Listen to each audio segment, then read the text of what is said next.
So here we are.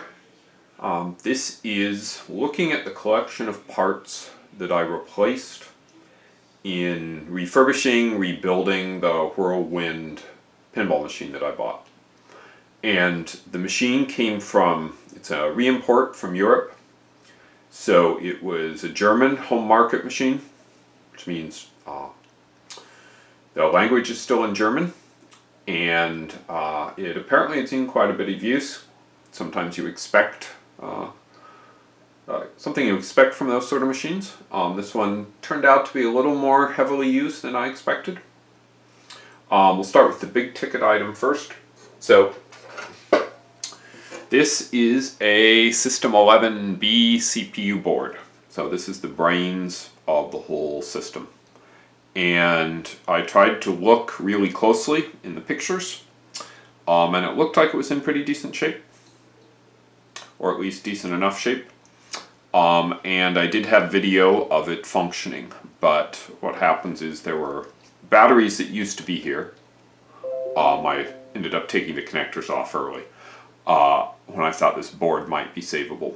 And what happens is the batteries leak, and the alkaline in the batteries kind of spreads out. So it comes over here. This is like startup circuitry, driver circuitry, more driver circuitry, and it ends up just coming down.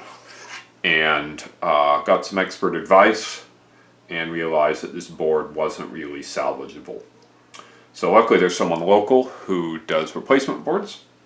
That was pretty pricey, but you kind of have no machine if you don't do that. And the rest of these are more typical wear items.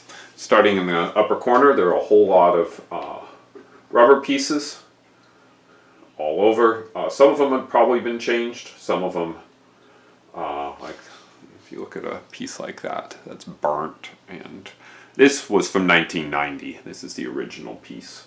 And I actually found a lot of them. Some of them deteriorated so badly they don't show up here. And you can see these have this nice weird color on them. I'm not really sure what that was.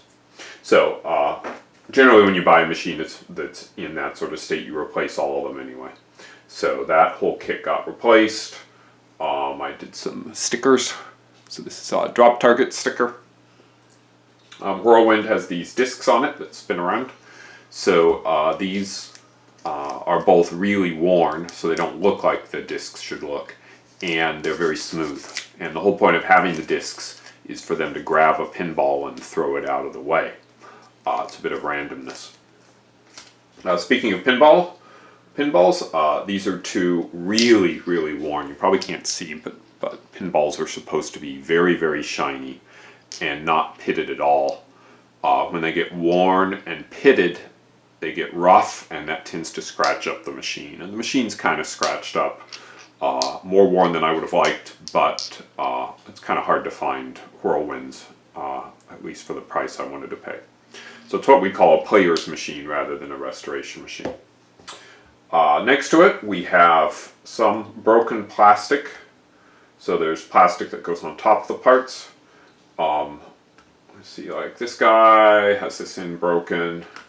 We have, this was on a slingshot, it has this in broken. My favorite piece on this machine is this piece, which not only was really mangled, it was mangled to the point it didn't work. So it had this custom-made piece that fit on top of this somehow. It fit on top like that. The most interesting part is that this custom piece is actually sheet metal. So you can think of the ball coming and hit, and it's not surprising that everything's so scratched up and the balls are so scratched up with that little sheet metal piece. Finding plastic can be hard. I found some of the pieces and enough of them, and I've just decided to deal with being the others. Above this, we have 3 target switches. If you look, that plastic part used to be like rounded. This is really, really toasted. And then we have this one. There's supposed to be another piece of metal back here. It's just gone. So those got replaced. Moving back, this is a pop bumper frame. So you have a pop bumper that sits there, the ball comes in, hits a switch, and it pulls down, and that shoots the ball away. But for that to work, this thing actually has to be able to connect, and there'd be two little threaded portions out here. Those just totally broken off. Moving across, these are coil forms. So here, I have a coil to demonstrate. So inside a coil, you have, every coil has what's called a coil form. And that is basically so that the shaft of whatever you're using, so this is a flipper shaft, can go smoothly through the coil. So it's kind of a wear item, and typically you will place all the coil forms. You don't have to do them all, but sometimes it's just easier to go through and do them all. Moving around, so this is a flipper coil, or it was a flipper coil. I mean, notice I have some other wires hanging off.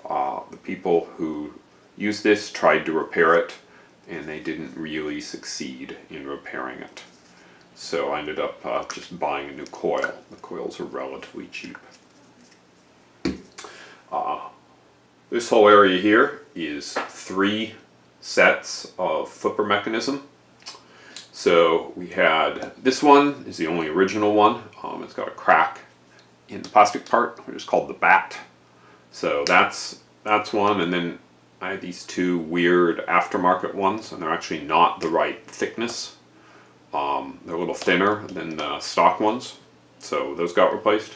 You can see the rubber around them is really beat too. Up here, these are the actual flipper mechanisms. So that part gets pulled in and it twists around. And these are really pretty beat too. So those got rebuilt.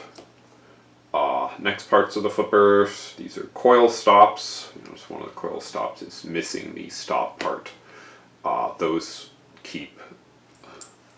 sit inside the coil, and this comes and hits that, and they get pretty beaten up too. Springs are pretty self-explanatory. These are capacitors that go on the coils, and then these are end of stroke switches. So the coils actually have 2 different sections of coil. There's one that's high power and one that's low power. So when you first hit the flipper, the high power one moves the flipper quickly. But the problem is that takes a lot of power and it would overheat the coil. So when the flipper gets to its end, it activates one of these switches, and that essentially adds in the second coil, much lower.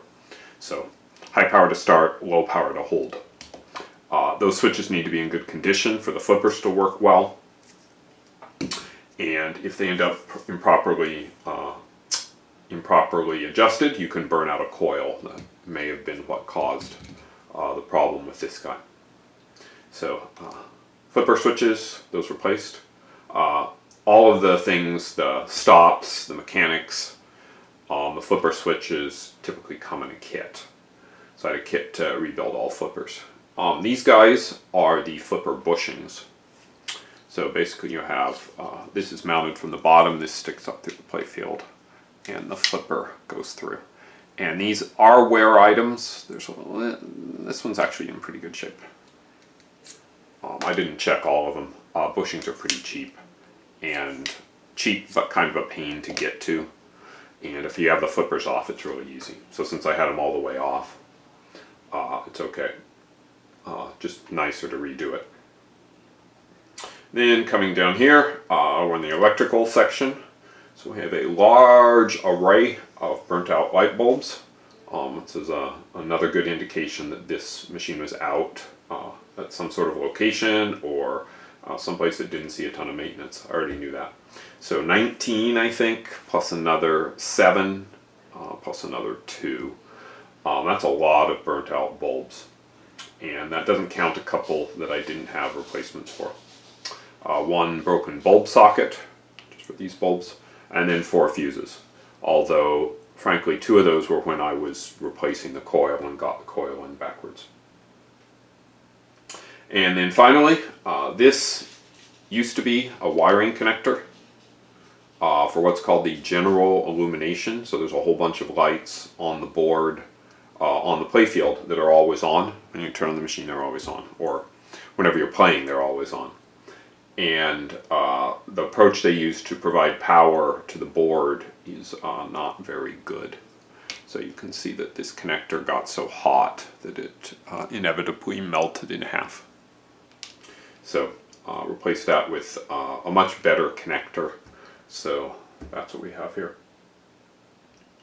So that's the whole series, and the machine's playing now. I have a couple things I'm still working on, but mostly, with a couple exceptions, it's working pretty perfectly. So that makes me happy, and now I have some stuff to throw away and some stuff to keep around for spare parts. So, hope that was interesting. Thanks for your time.